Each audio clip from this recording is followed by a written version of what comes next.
आज देखिए railway group D में पूछा गया सवाल है, दिया दो संख्या तीसरी संख्या से क्रमशः 10% और 25% अधिक है, दोनों संख्याओं का अनुपात क्या है। तो देखिए दो संख्या तीसरी संख्या से क्रमशः 10% 25% अधिक है। तो मान लीजिए मैं लिख देता हूँ पहली संख्या, दूसरी संख्या और तीसरी संख्या। तीसरी संख्या से, तो तीसरी संख्या आपको हमेशा 100% माना है।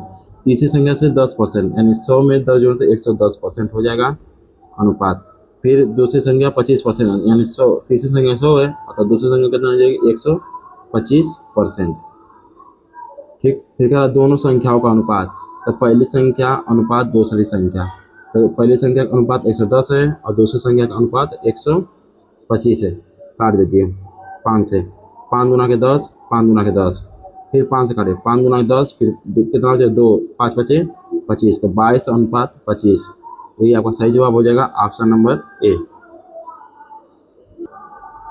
देखिए दिया दो संख्याएं तीसरी संख्या से क्रमशः 17% और 50% अधिक है, दोनों संख्याओं का अनुपात क्या होगा। आज देखिए उसी तरह सवाल है, पहली संख्या, दूसरी संख्या, तीसरी संख्या।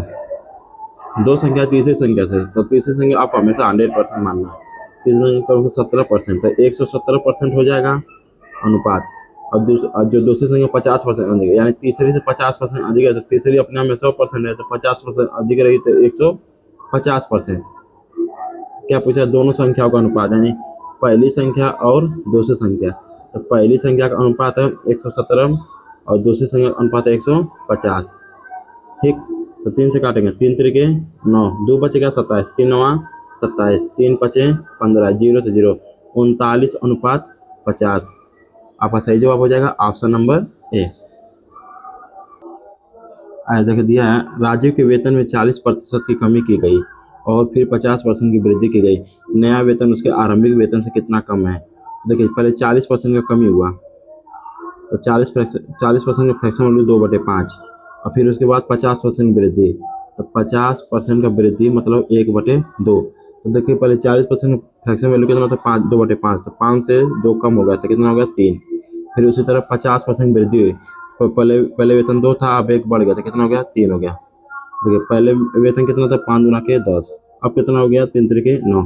कर नया वेतन उसके आरंभिक वेतन से कितने परसेंट कम है, तो कितना कम है 1 कम है।